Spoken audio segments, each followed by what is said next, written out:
प्रातः क्लास चल रहा था 27 अक्टूबर 1963।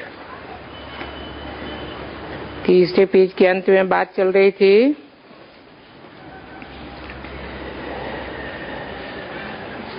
वो नागे बाबाएं होते हैं,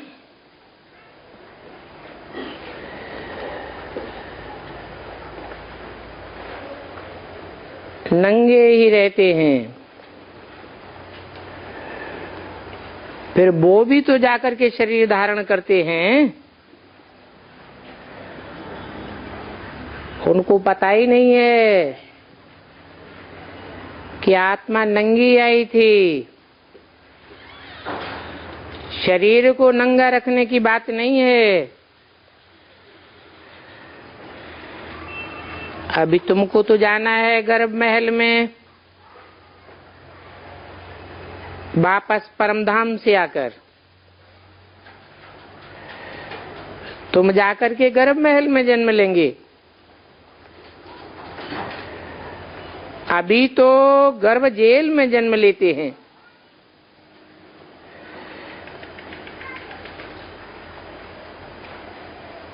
ये बात बाप बैठ बच्चों को समझाते हैं।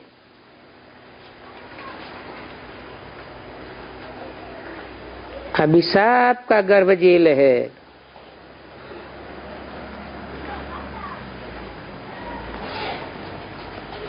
और बाप कहते हैं मैं तो अपने आत्मा रूपी बच्चों से बात करता हूं,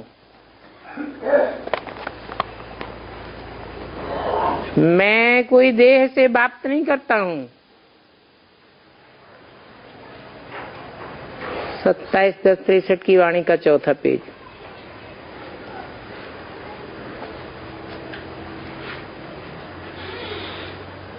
जो वेद शास्त्र को जानने वाले हैं वो तो देहधारियों से बात करते हैं,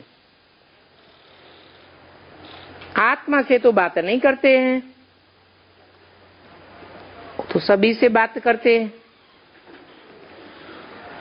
और बाप कहते हैं कि मैं तो अपने बच्चों से ही बात करता हूं।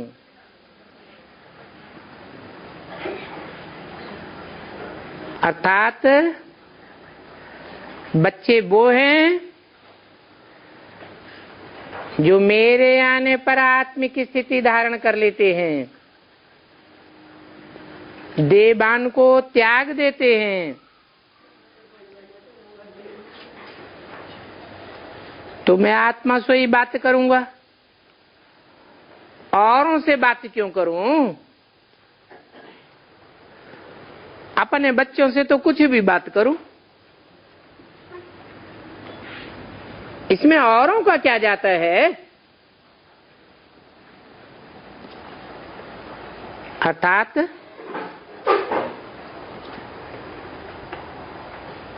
जो आत्मिक स्थिति में स्थित होने वाले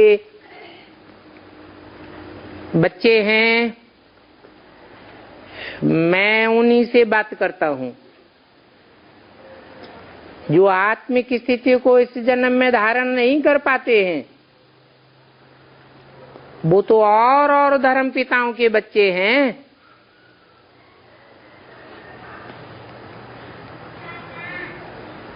वो इस जन्म में मेरे से वर्षे की प्राप्ति नहीं कर सकेंगे।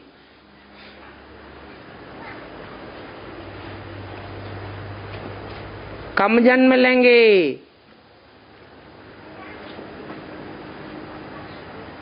कम कलाओं वाले बनेंगे। 16 कला संपूर्ण नहीं बनेंगे, क्योंकि पूरी आत्मिक स्थिति को धारण नहीं किया है। देहभान की कमजोरी रह जाती है।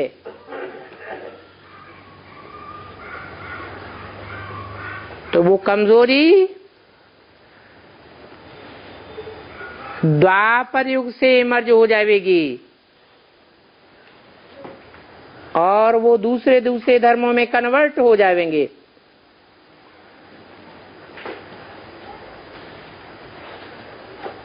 और और धर्म पिताओं को अपना बाप बना लेंगे।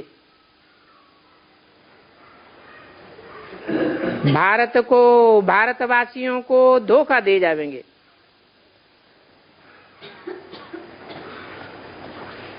तो धोखा देने वाले मेरे बच्चे थोड़े ही हो सकते। मैं तो अपने बच्चों से ही बात करता हूं।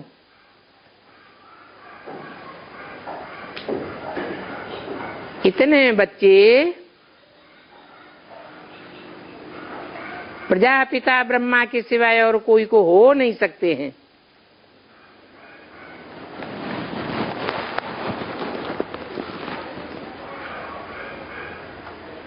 ब्रह्मा है तो जगदम्बा भी होगी,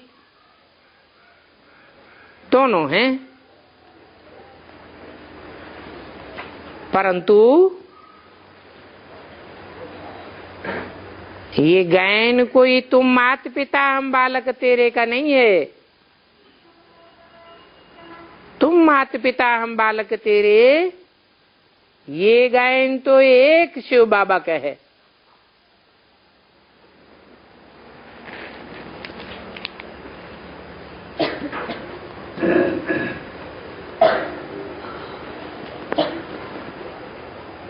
शिव बाबा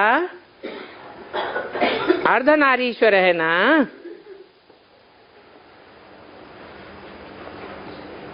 तो ये जगदम्बा और ये ब्रह्मा भी उनके बच्चे हो गए, बालक हो गए।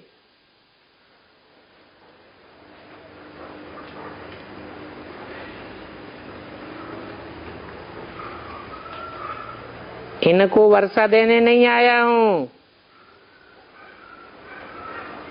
बाप तो तुमको वर्षा देने आए हैं। इनको किससे कहा जाता है? और तुमको किससे कहा जाता है? जो सम्मुख बैठे हो वो। जो सन्मुख हैं उनको तुमको कहा जाता है। जो बाजू में बैठाए गए या बैठे हैं उनके लिए इनको कहा जाता है।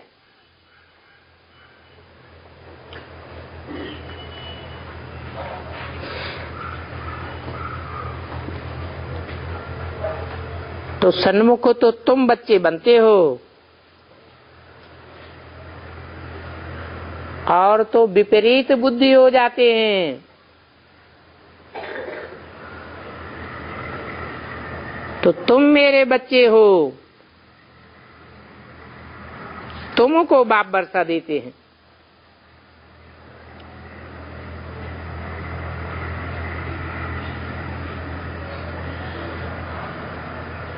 इसमें तुमको कोई तकलीफ थोड़ी देंगे। कहते हैं, हे लाडले बच्चे, तुमको बेहद का स्वर्ग का वर्षा देने के लिए तेरी सेवा में आए उपस्थित हुआ हूं। हद का स्वर्ग का वर्षा कौन सा होता है? है जिसमें हद बंधी हुई है, वो कौन सा वर्षा है? सूला कला संपूर्ण, ये हद बंधी हुई है, ये बेहद है? 16 कला संपूर्ण ये तो हद हो गई। ये 16 कला संपूर्ण बनेंगे सतयुग में। और तुम तो मेरे एक बेहद के बच्चे, बेहद का वर्षा प्राप्त करने वाले हो। तुम्हारी तो बाप से कनेक्शन जुटी हुई है। बाप है ज्ञान सूर्य, तो सूर्य को कलाओं में थोड़ा ही बांधा जा सकता है। उनके लिए तो कहा जाता है कलातीत कल्याण कल्पांतकारी। कलाओं से भी परे, तो तुमको बेहद स्वर्ग का वर्षा देता हूं। वो कब मिलता है? हैं? पुरुषोत्तम संगम युग में तुम स्वर्णिम स्वर्ग का वर्षा लेते हो और डायरेक्ट मेरे से लेते हो। इसलिए खास तेरी सेवा में आए उपस्थित हुआ हूं। मैं तेरा ही बाप हूं, तेरा ही टीचर हूं और तेरा ही सदगुरु बनता हूं।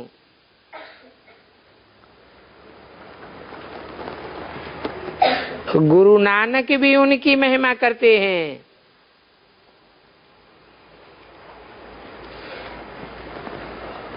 उनकी कह के दूर क्यों कर दिया?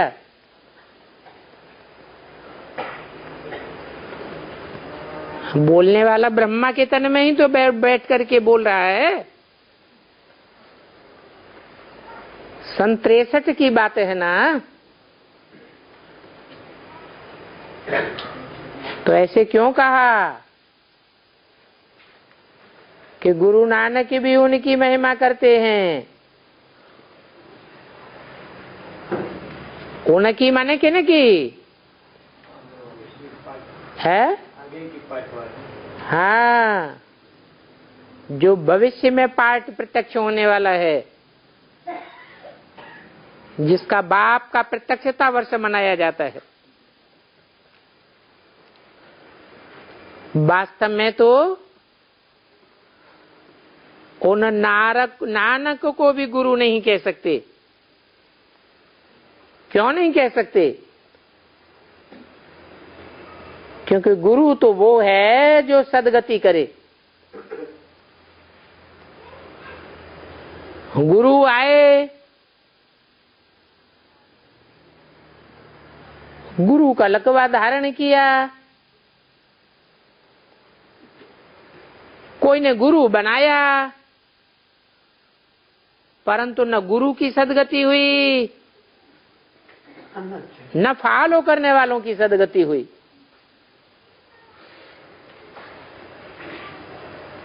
तो सदगुरु काहे के हुए?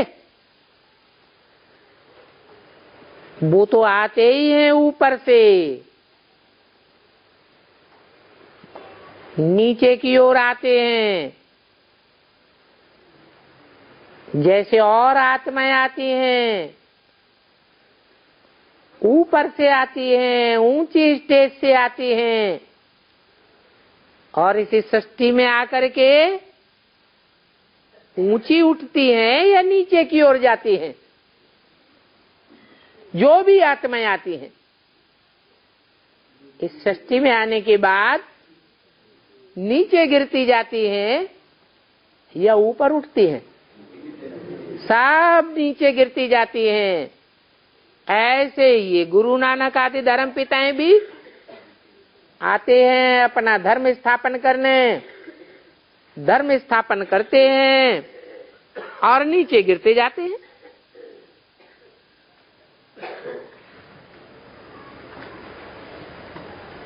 धर्म माने धारणा। ऐसी कौन सी धारणा स्थापन करते हैं जो नीचे गिरते हैं?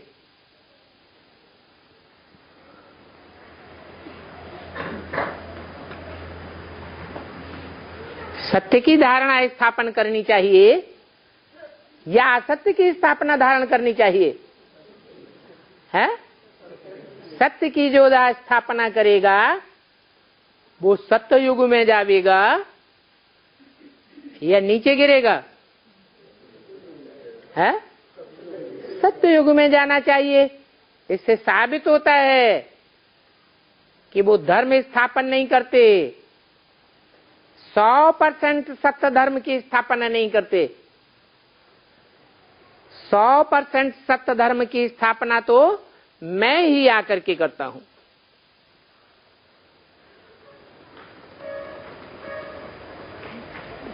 तो वो आते हैं, खुद भी नीचे जाते हैं, अपने फॉलोअर्स को भी नीचे ले जाते हैं। वो परमधाम ऊंची स्टेज में वापस ले कैसे जा सकते? परंतु लोग उन्हें गुरु कह देते हैं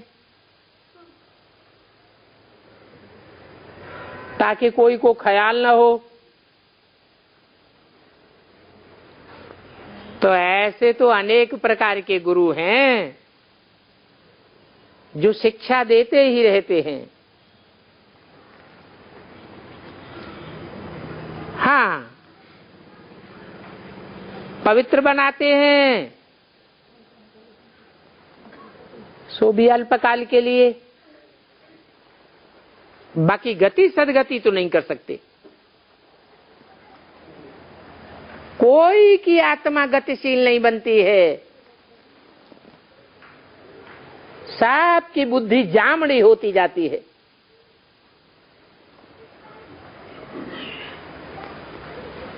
जब गति ही नहीं कर सकते तो सदगति की तो बात ही नहीं।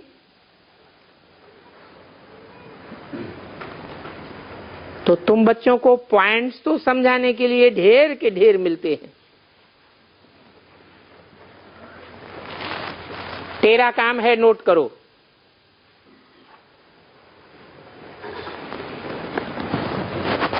और नोट करके उस पर विचार सागर मंथन करो।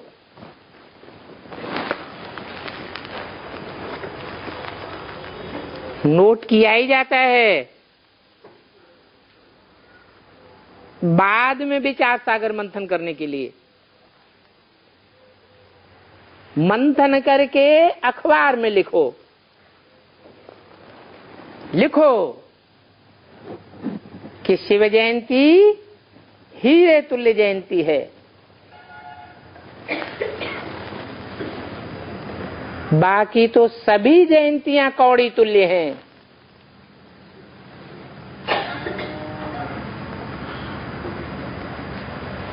वो शिव बाप ही आकर के तुम बच्चों को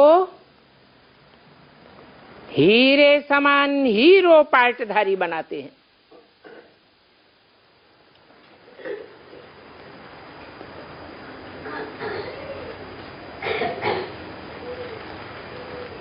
ऐसे तो कहेंगे लक्ष्मी नारायण भी अभी पतित हैं।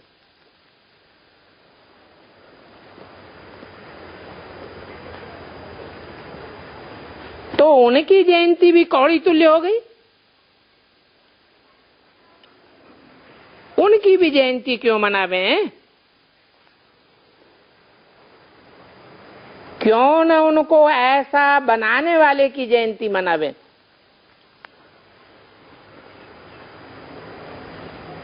गांधी की जयंती भी तो कौड़ी तुल्य है। गांधी के फॉलोअर्स भले बिगड़े हैं तो तुम उन्हें समझा सकते हो कि गांधी क्या राम राज्य स्थापन करके गया? राम राज्य स्थापन हुआ कि और ही रावण राज्य बन गया?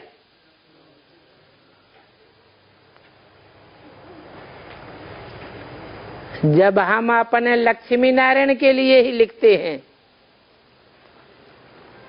तो फिर औरों की तो बात ही क्या। जो भी मनुष्य मातृ सृष्टि पर हैं सभी पुनर्जन्म लेते लेते अब पतित बन गए हैं।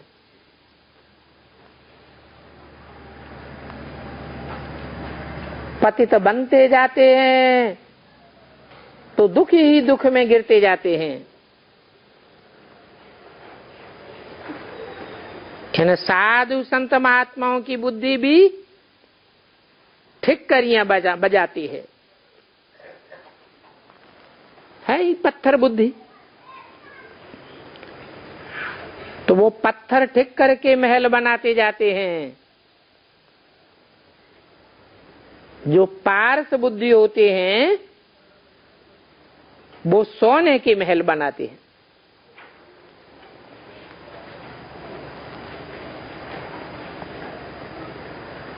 महल कोई वो नहीं, महल अथवा किला कहा जाता है संगठन का। पत्थर ठिक्कर बुद्धियों के संगठन बनाते हैं। तुम तो पारस बुद्धि बनते हो, तो सोने जैसी सच्ची आत्माओं के संगठन बनाते हो। तुम पारसनाथ बनते हो ना, तो तुम सोने की द्वारिका में निवास करते हो।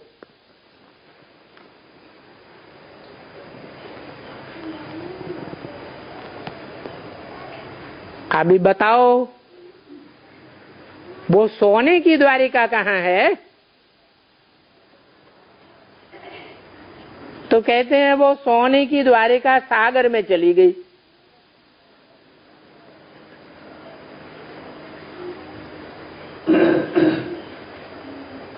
अभी तो छोटा सा टापू है। और बाप तो कहते हैं मैं तुम्हारे लिए तीरी पर बहस लेकर के आया हूं। तीरी माने क्या है? हथेली। हथेली तो और भी छोटी चीज है। हथेली पर स्वर्ग कैसे आ जाएगा? ये तेरी बुद्धि रूपी हथेली है, जिसमें स्वर्ग का नक्शा छप जाता है।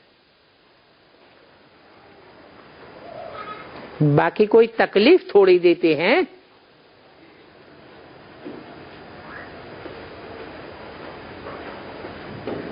बाहर वालों की तो बात ही नहीं है। बाहर वाले विदेशी थोड़े ही स्वर्ग में जावेंगे।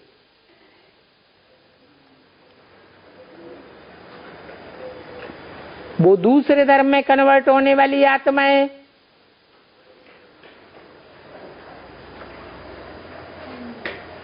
या परम धाम से आकर के विदेशों में राज्य करने वाली आत्माएं, वो थोड़ी 84 का चक्कर लगाती। अभी तुम बच्चे जो ब्रह्मा की औलाद ब्राह्मण बनते हो, वो ही देवता कुल के बनते हैं। बाप ने सारा 84 का चक्कर समझाया है।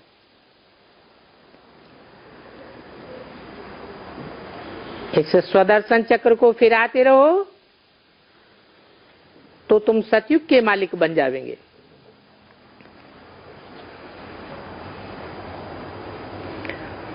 परंतु चक्कर फिराते फिराते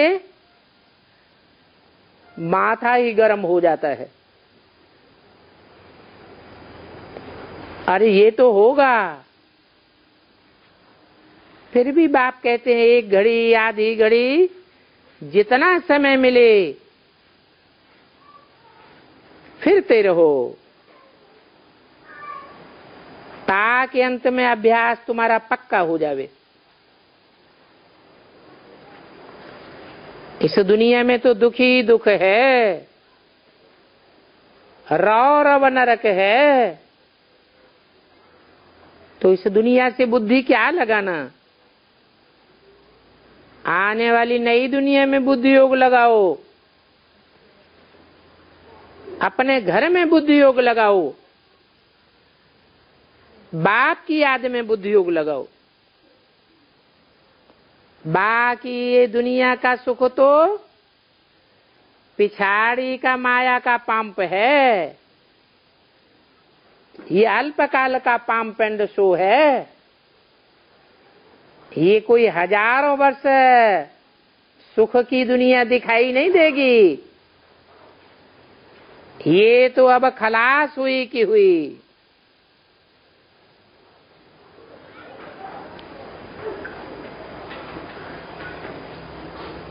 धन का लोगों को नशा कितना है, परंतु जानते थोड़े ही है ये गया कि गया। इसलिए बाप इस दुनिया से वैराग दिलाते हैं। अच्छा, बाप दादा मीठी मम्मा का लकी सितारों के प्रति याद प्यार गुड मॉर्निंग।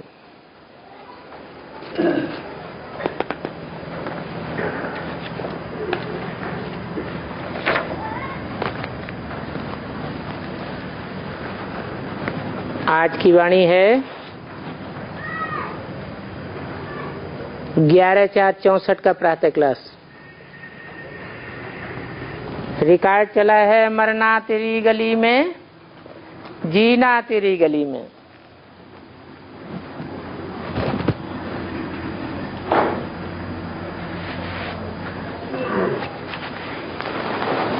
बच्चे जानते हैं कि शिव बाबा के गले का हार बनने के लिए हम यहाँ आए हैं।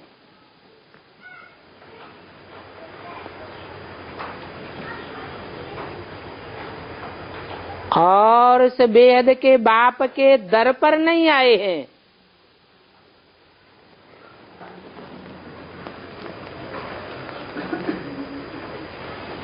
कहाँ आए हैं?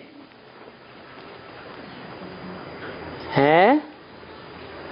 जो भिखारी होते हैं वो कहाँ तक आते हैं? दर पर दरवाजे तक आते हैं या घर के अंदर आते हैं? हैं? वो तो दर पर आते हैं फिर चले जाते हैं। तुम कोई भिखारी थोड़े ही हो, तुम बाप के दर पर नहीं आए हो, तुम तो बाप के घर पर आए हो।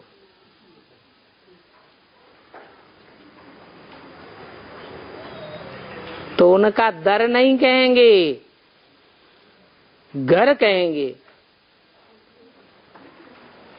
ये बाप दादा का, माता पिता का घर है, तो तुम घर में आए हो।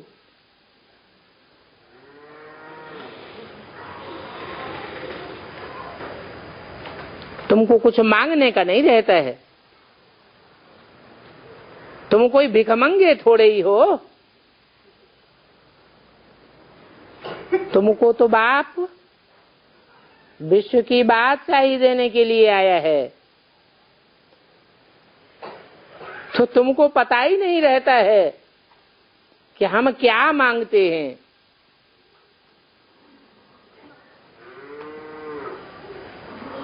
जैसे बच्चा जन्म लेता है, उसको बाप से मांगने की कुछ आशा रहती है। आशा रहती है क्या? है? नहीं। ये तो बच्चा पैदा हुआ और पैदा ही होते क्या समझा जाता है? घर का मालिक आ गया, वारसदार आ गया। पैदा होते ही मालिक बन जाता है। तो ये भी ऐसे है, तुम निश्चय बुद्धि बने और बाप के वर्षे के मालिक बन गए। तुम माता पिता के बने हो तो फिर मांगने की दरकार ही नहीं रहती। जानते हो, माता पिता से बच्चों को स्वर्ग के सुख घनेरे मिलने हैं। जैसे बच्चों को कुछ मांगना नहीं पड़ता है, वैसे तुमको भी कुछ मांगना नहीं है। बिना मांगे ही तुमको सब कुछ मिलता है। बाप समझाते हैं, हम तुमको स्वर्ग का खजाना देते हैं।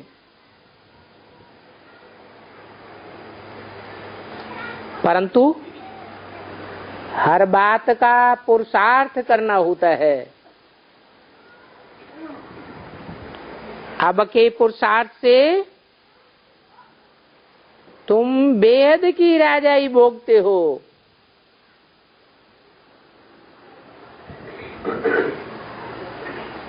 बाप से 21 जन्मों का वर्षा मिलता है, परंतु फिर 21 जन्मों के आधार से 63 जन्मों का भी हिसाब किताब बन जाता है।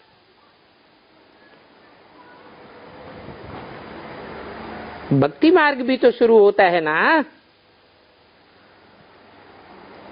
दुनिया के मनुष्य, विद्वान, पंडित, आचार्य, उनको तो पता ही नहीं है कि भक्ति मार्ग कब से शुरू होता है। तुम तो जानते हो कि आधा कल्प के बाद भक्ति मार्ग शुरू होता है, क्योंकि आधा कल्प है राम राज्य, ज्ञान मार्ग, और आधा कल्प है रावण राज्य, भक्ति मार्ग।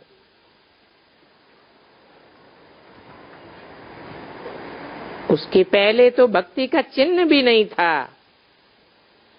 किसके पहले? रावण राज्य के पहले। सतयुग त्रेता में भक्ति होती ही नहीं।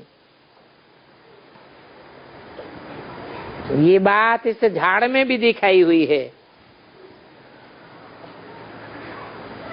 आधा कल्प के बाद फिर भक्ति शुरू होती है। तो तुम जानते हो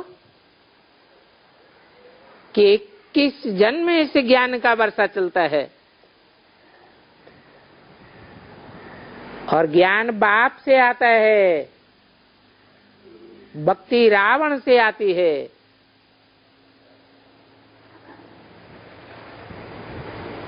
त्रेता के अंत में वर्षा पूरा होता है, फिर भक्ति शुरू होती है। बाप कहते हैं इन दान पुण्य आदि यज्ञ तप आदि करने से मैं नहीं मिलता हूं। मैं तो आता ही हूं भक्ति कल्ट के अंत में। जो आकर के मेरे बनते हैं उन्हों को ही वर्षा मिलता है।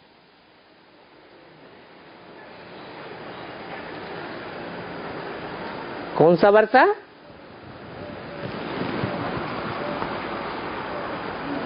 कौन सा वर्षा मिलता है? स्वर्ग का वर्षा मिलता है।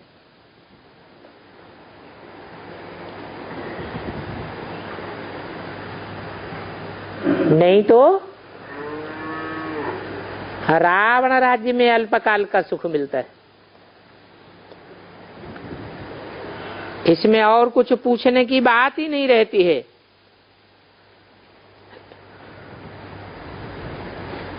बाप को ही आकर के बतलाना है कि तुम सूर्यवंशी राजधानी ले सकते हो।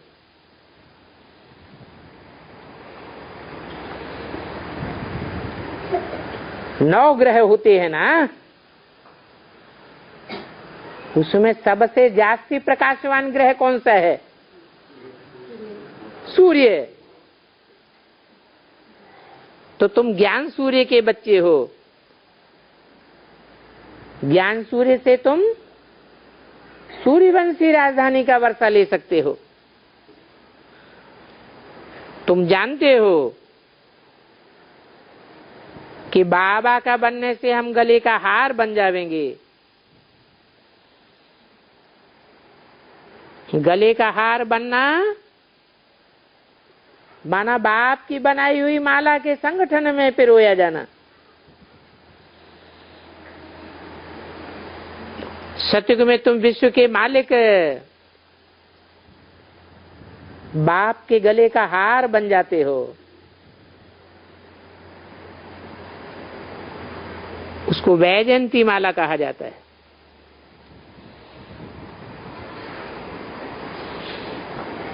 वैजयंती माला में पिरोए जाते हो, क्योंकि अंत में तुम विजय माला में पिरोए जाते हो ना। अंत में तुम विकारों पर विजय पाते हो ना।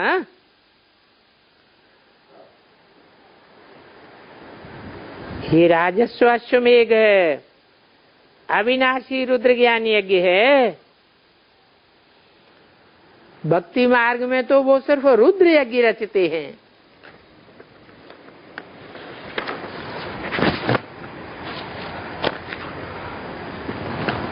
उसे अविनाशी नहीं कहेंगे।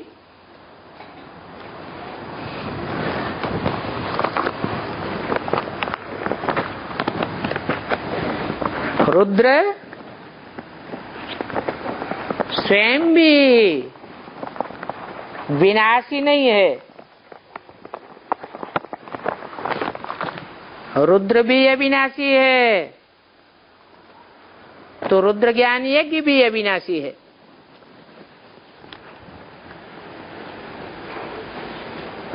अभी तुम शिव शक्ति सेना हो।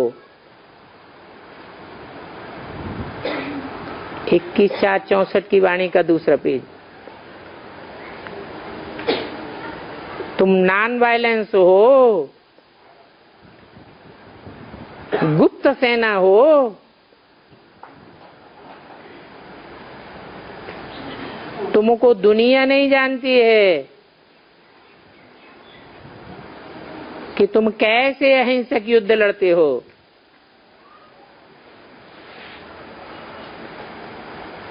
तुम्हारा कोई बाहुबल का युद्ध नहीं है, हिंसक शस्त्रों का बल नहीं है। तुम तो योग बल से विश्व के मालिक बनते हो। योग बल से बेहद के बाप के गले का हार बनते हो।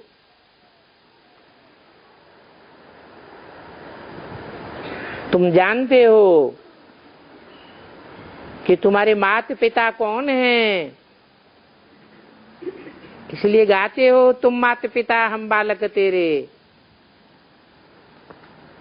कितने ढेर के ढेर बच्चे हैं।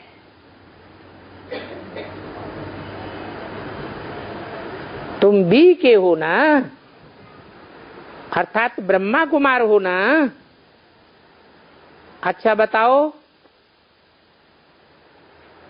प्रजापिता ब्रह्मा किसका बच्चा है?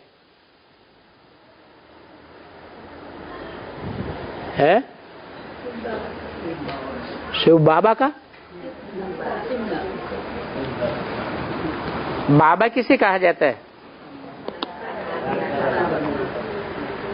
तो प्रजापिता किसका बच्चा है? कौन से साकार और निराकार के मेल का बच्चा है?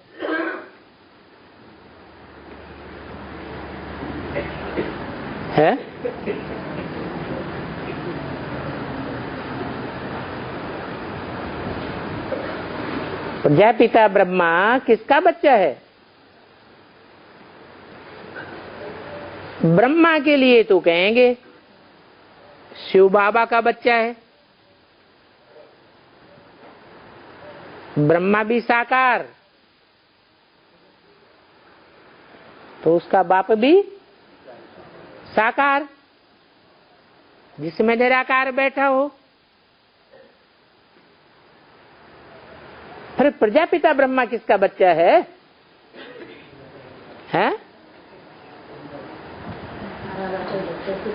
शिव बाप का बच्चा है। तो देखो, दो आत्माएं हो गई। एक शिव बाप, आत्माओं का बाप, वो भी बेहद का बाप है। और दूसरा मनुष्य आत्माओं का बाप कौन? प्रजापिता ब्रह्मा। मनुष्य आत्मा को वो पिता हो गया, फिर उसका पिता तुम्हारा डाडे हो गया। कौन हुआ? शिव बाबा हुआ तुम्हारा डाडे, तो तुम्हारा बाप भी एक है और डाडा भी एक है, और बच्चे अनेकानेक हैं। इसलिए नाम है प्रजापिता ब्रह्मा। और तुम्हारा तो नाम है ही बी के, तो सिद्ध हो जाता है तुम डाडे के पुत्र पुत्रियां हो। तुमको बेहद के बाप से स्वर्ग का वर्षा मिलता है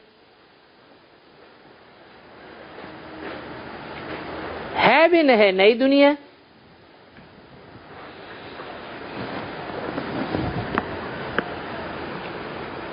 इसका नाम हेवन क्यों रखा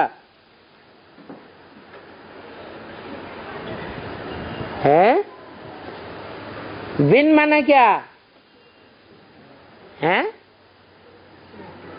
जीतना। क्या ये नई दुनिया तुमने जीती है, तो हेवन नई दुनिया का नाम है।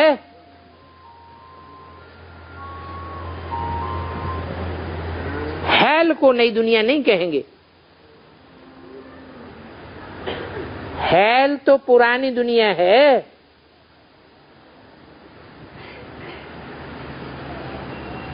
हेल माने हेल किसे कहा जाता है? हेल कहा जाता है भाड़ को। भड़भूंजे का भाड़ होता है ना, उसमें कचरा डाल करके आग जलाई जाती है, तो ये हेल है विकारों के कचड़े से जलने वाली काम अग्नि की आग वाला स्थान। ऐसे हेल से हेवन में ले जाने के लिए जरूर बाप को आना पड़े। इसलिए उनका नाम ही है हेवनली गॉडफादर। हेल का मालिक रावण है। जिस रावण की मत पर मनुष्य चलते हैं,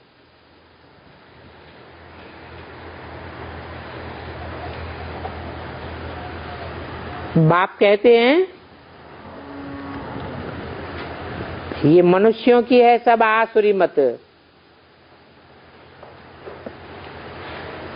पतित होने के कारण ही उनको असुर कहा जाता है।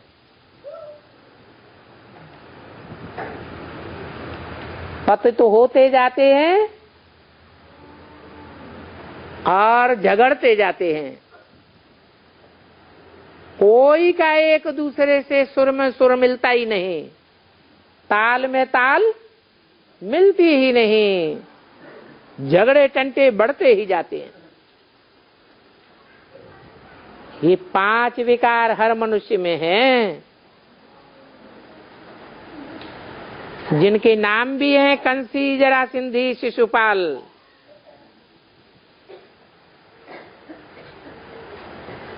कंस उनको कहा जाता है जो जबरियन कन्याओं को कोसते हैं। जरासिंधी भी हैं।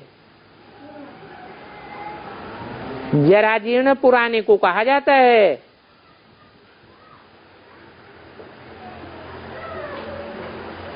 पुराने सिद्धियों का राज्य है। शिशुपाल उन्हें कहते हैं जो छोटे छोटे दुधमुहे अल्पज्ञ बच्चों को अपने कंट्रोल में ले लेते हैं।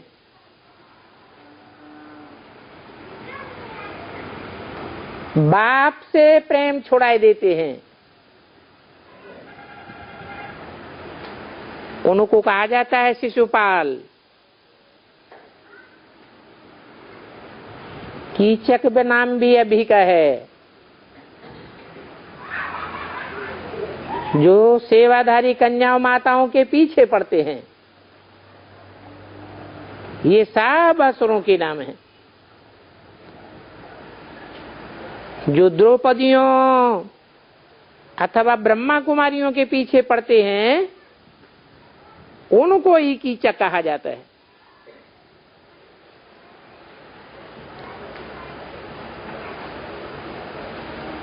तो बाप आकर इन चीरहरण करने वालों से बचाते हैं। फिर 21 जन्म तक तुम्हारा कोई भी चीरहरण नहीं करेंगे।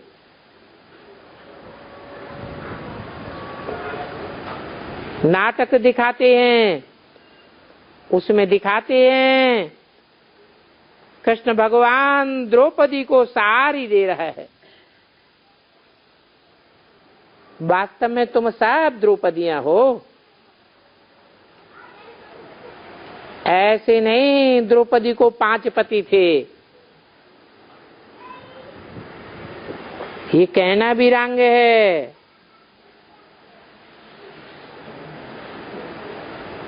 शास्त्रों में झूठी बातें लिखने से फिर ऐसी ऐसी गंदी बातें चलाई दी हैं। कोई गुरु आया, बोला शास्त्रों में लिखा हुआ है द्रौपदी को 5 पति थे। तो एक चकराता गांव है, जिस गांव की तरफ 5 पति करते हैं,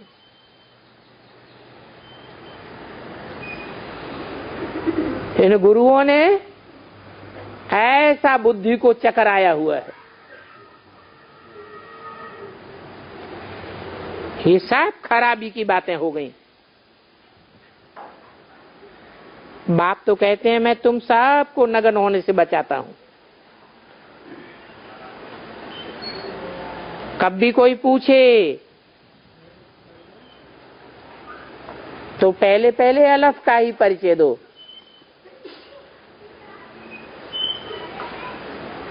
बोलो तुमको 2 बाप हैं, एक है लौकिक बाप। कौन है? वो तो पूर्व जन्म की बात हो गई। अभी इस जन्म का परिचय दो। लौकिक बाप प्रजापिता भी लौकिक है या पारलौकिक है या अलौकिक है? क्या है? वो भी लौकिक ही है, वो भी बेहद का बाप है।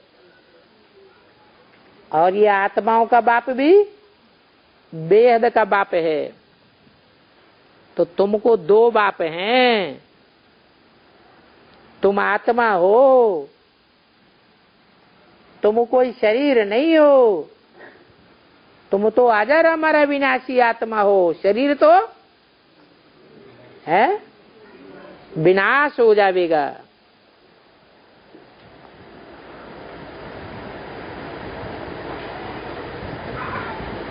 हर जन्म में लौकिक बाप भी होते हैं, वो तो बदली होते रहते हैं। उनको हद का बाप कहेंगे या बेहद का कहेंगे? हैं? वो तो हुए हद के बाप। और हर जन्म में तुम बेहद के बाप को याद करते आए हो। वो सबका बाप है। वो भगवान तो नई दुनिया रचने वाला है ना। ये तो पुरानी दुनिया है। बाप कोई पुरानी दुनिया थोड़ी रचते हैं। बाप ने जो नई दुनिया रची थी उसमें तो ये सारा भारत स्वर्ग था।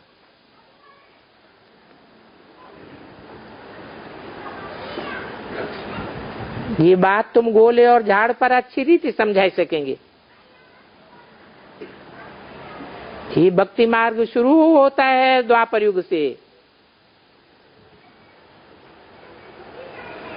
नाम भक्ति मार्ग क्यों रखा है? हैं? क्योंकि सबकी बुद्धि भागती रहती है, सतयुग त्रेता में सबकी बुद्धि आत्मिक स्टेज में टिकी हुई थी, भागती थी या एकाग्र थी? एकाग्र थी। तो जब से ये गुरु लोग आते हैं, देहधारी धर्म पिताएं आते हैं, विद्वान पंडिताचार्य आते हैं, तब से सबकी बुद्धि का ठिकाना ही उड़ जाता है।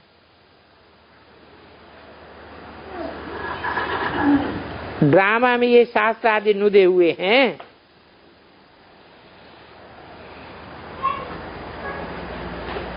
कल पहले भी ये शास्त्र आदि बनाए थे। वो तो समझते हैं आदि सनातन देवी देवता धर्म था, परंतु वो सनातन धर्म स्थापन करने के लिए राजयोग किसने सिखाया ये कोई भी नहीं जानते। कृष्ण का नाम डाल दिया है। अब कृष्ण राज की बातें क्या जाने, कृष्ण तो बच्चा बुद्धि है ना। कहते हैं कृष्ण भगवान वाच।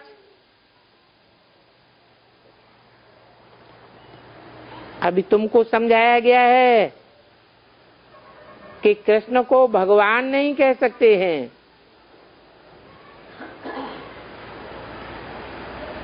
तुम कृष्ण के गले का हार नहीं बनते हो। कृष्ण के गले का हार कौन बनेगा? है तुम बनेंगे या राधा बनेगी? है वो तो राधा ही बनेगी ना, तुम थोड़े ही बनेंगे। ये भी मनुष्य नहीं जानते हैं। कृष्ण तो 16 कला संपूर्ण था। 16 कलाएं कौन से युग में होती है? वो तो सतयुग में ही होती है ना। ऐसे थोड़े ही है कि कृष्ण को 16,108 रानियां हो सकती हैं।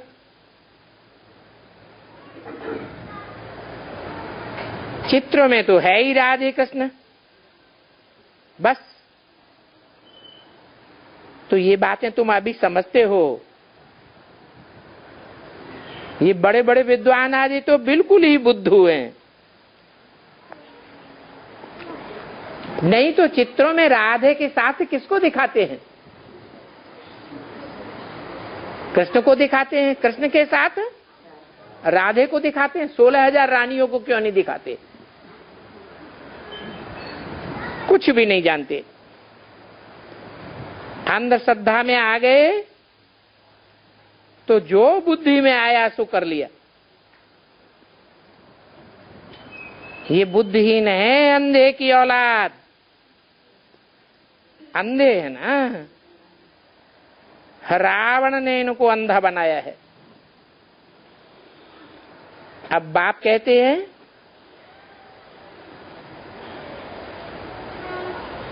तुम सब मेरी सजनियां भी हो। तो गीत भी बनाए दिए हैं, जाग सजनिया जाग, अब नवयुग आया।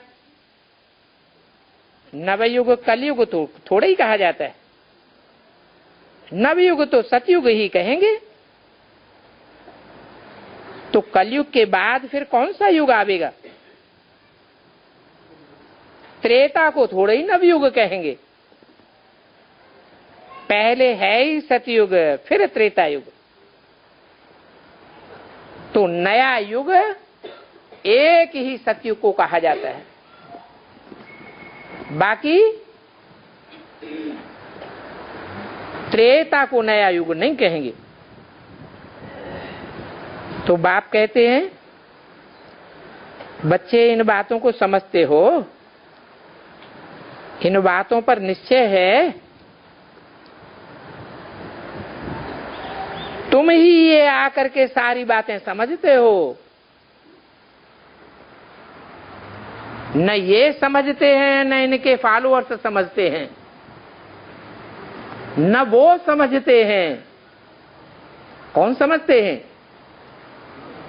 तुम मेरे सन्मुख आने वाले बच्चे ही इन बातों को समझते हो, समझते भी हो और फिर जीते जी शिव बाबा के बनते भी हो। अपन को आत्मा समझते हो ना? कहते हो कि शरीर का भान छोड़ अब हम आपके बने हैं। बाप कहते हैं अब ये नाटक पूरा हुआ, अभी मैं आया हुआ हूं। किस लिए आया हुआ हूं? तुमको वापस घर ले जाने के लिए। ये दुनिया तुम्हारे पार्ट बजाने का मांडवा है। इस सृष्टि का तुम अंत नहीं पा सकते हो।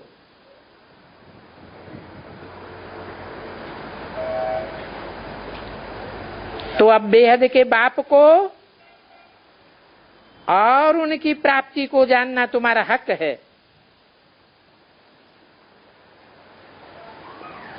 बेहद के बाप का घर कितना बेहद का बड़ा घर है।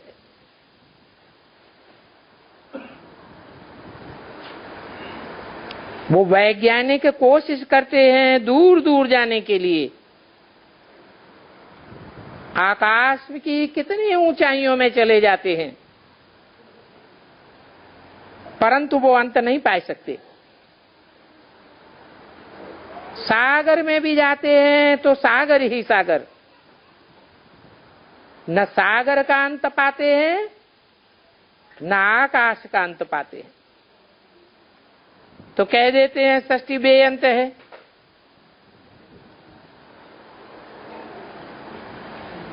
परंतु इस सृष्टि में तुमको मांगने की कुछ भी दरकार नहीं है। अभी बाप कहते हैं मैं आया हुआ हूं, अब तुम मेरे से ये प्राप्ति करो। मांगने की दरकार नहीं है, फिर किस बात की दरकार है? हैं? काय की दरकार है? याद करने की दरकार है, पुरुषार्थ की दरकार है। तुम चाहो तो सूर्यवंशी राजधानी लो, चाहे तो चंद्रवंशी राजधानी लो। अभी पुरुषार्थ करके अपनी सीट रिजर्व कर लो। बरोबर ये मम्मा बाबा की सीट तो नामी ग्रामी है। कौन सी है सीट नामी ग्रामी है? संगम युगी लक्ष्मी नारायण का। हाँ, संगम युगी लक्ष्मी नारायण की गद्दी पर कौन बैठेंगे? है मम्मा बाबा। सतयुग के राधा कृष्ण बैठेंगे। तो नामी ग्रामी गद्दी हुई ना। वो भी तो लक्ष्मी नारायण बनते हैं, 16 कला संपूर्ण बनते हैं ना। उनको भी क्या टाइटल देंगे? सर्वगुण संपन्न, 16 कला संपूर्ण, संपूर्ण अहिंसक, मर्यादा पुरुषोत्तम।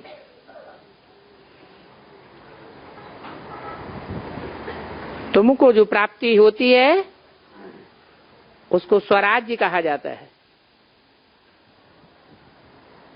तो ये है स्वराज्य के लिए राम का यज्ञ। तुमको स्वराज्य मिलता है